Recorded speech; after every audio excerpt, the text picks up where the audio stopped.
People see you, you are faithful, you are committed, you are this and that in church. But you know your life. You know how you walk with God at home. You know your walk with God in a closed room where nobody else can see. The walk you have with God in your closed room where no one can see, is it the same as the one they see outside?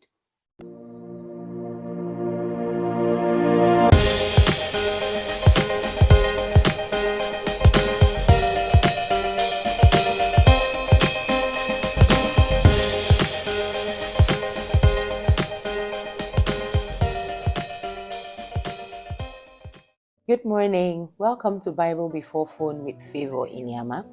Today we're studying 2 Chronicles 32 through 36. And our topic this morning is God is faithful.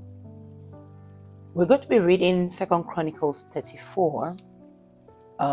Verse 2 and 3 says, "And Josiah did that which was right in the sight of the Lord, and walked in the ways of David his father, and did not move to the right hand nor to the left. For in the 8th year of his reign, while he was yet young, he began to seek after the God of his father David. And in the 12th year, he began to purge Judah and Jerusalem from the high places and the groves, the carved image and molten images." Now, if you look at verse 35, it says, "And the king stood in his place and made a covenant before the Lord to walk in the ways of the Lord, to keep his commandments and his testimonies and his statutes with all his heart and with all his soul, to perform the words of the covenant which are caused in, or which are written in this book." Praise the Lord. Looking through the scriptures, we find out, I just kept reading it, and I was bothered because you see Hezekiah, the king, loving the Lord, serving the Lord, and the Lord blessing him. Then you see the next king come up, hating God, not serving God, and God destroys him.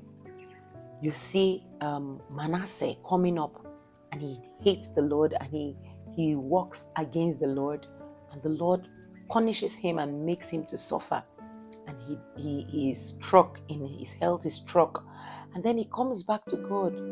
He learns his lesson, and he comes back to God, and the Lord looks to him with the eye of favor because he repents of his sin. He turns around, turns away from his wicked ways, and he now looks to God and starts serving the Lord, and the Lord forgives him and blesses him. You see Josiah now we're looking at. He loved God, he served God, and the Lord kept him, shielded him, and the Lord blessed him real good. And it is as easy. As I was studying it, the Lord just told me, it is easy. It is easy to prosper. It is easy to live a good life. It is easy to live in health. It is easy to live a life of longevity. It is easy. The only thing needed is to live for God, to love God, to serve God. And it takes charge over your life. God is faithful. It doesn't matter what you see around you. It doesn't matter what you see happening around in the world. God is not to blame. God is faithful. God is faithful. When we love God and serve God, He will keep us. He will preserve us. He will protect us. He will provide for us. God is faithful. Where you see people that are living at suffering, or things are happening, people may want you to believe that the other one loved God and served God, yet see what happened in his life. The other one loved God and served God, yet see what happened. No, I choose to differ. I beg to differ. Because you don't know their full walk with the Lord.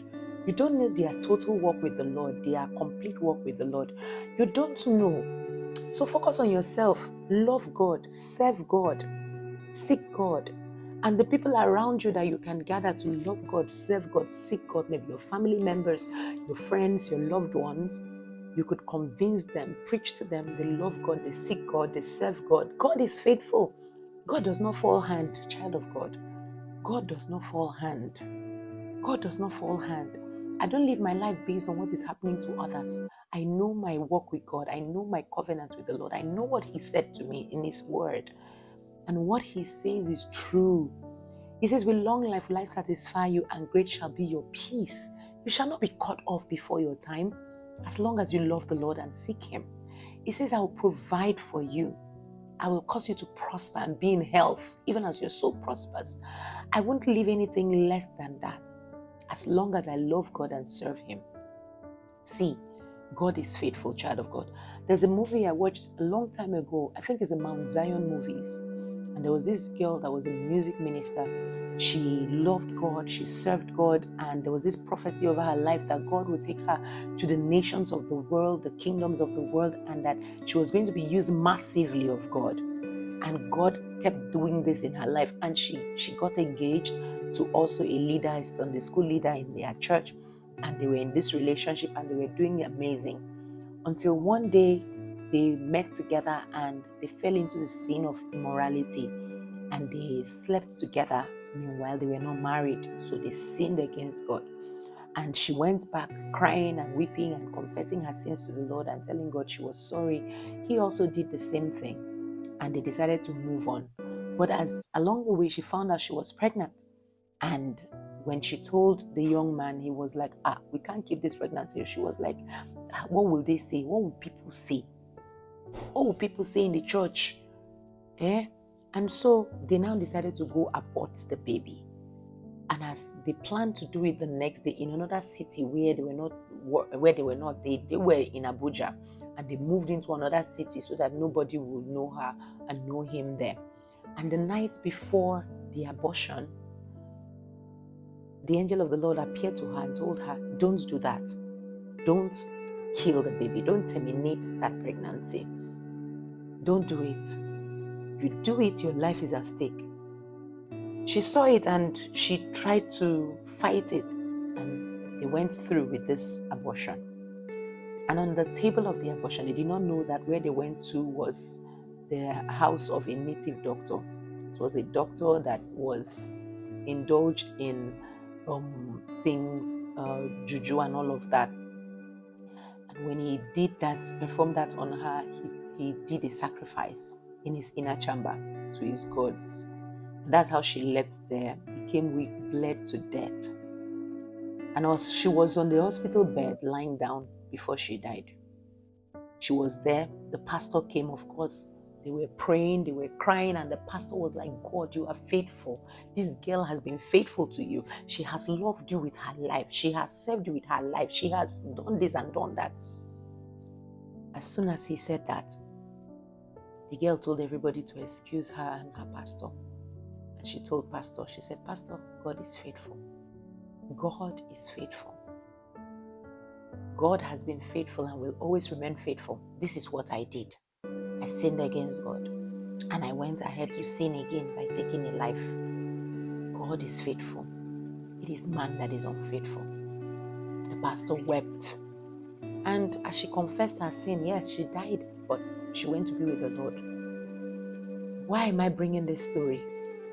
People see you, you are faithful, you are committed, you are this and that in church. But you know your life.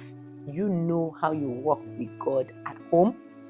You know your walk with God in a closed room where nobody else can see. The walk you have with God in your closed room where no one can see, is it the same as the one they see outside? Nobody knows. So if anything happens now, people will be like, God knows, oh God, God, oh, this person was faithful. How faithful is that person? How genuine? I want you to walk in the covenant that you have with God. God is faithful. Let us love Him. Let us serve Him. It can't be wrong. In the lineup of kings, those that did well, they were blessed. They were preserved. They lived long. And those that walked against God were judged. Let us live right. God will bless us all. Thank you for joining. See you again tomorrow, same time. Bible before phone with Favour Iniama. Remember, God is faithful.